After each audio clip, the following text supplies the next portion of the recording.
Monroe County until 9:30 a.m. Central Daylight Time. Doppler radar indicated thunderstorms producing central daylight across the Warren area. Radar indicated thunderstorms producing heavy rain across the Warren area.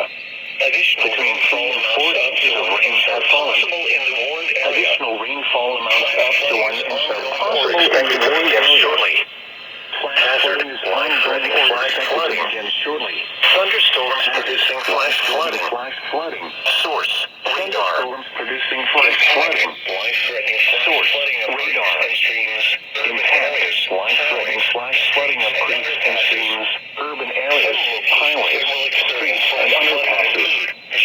Some locations that will experience flash flooding include Johnson City.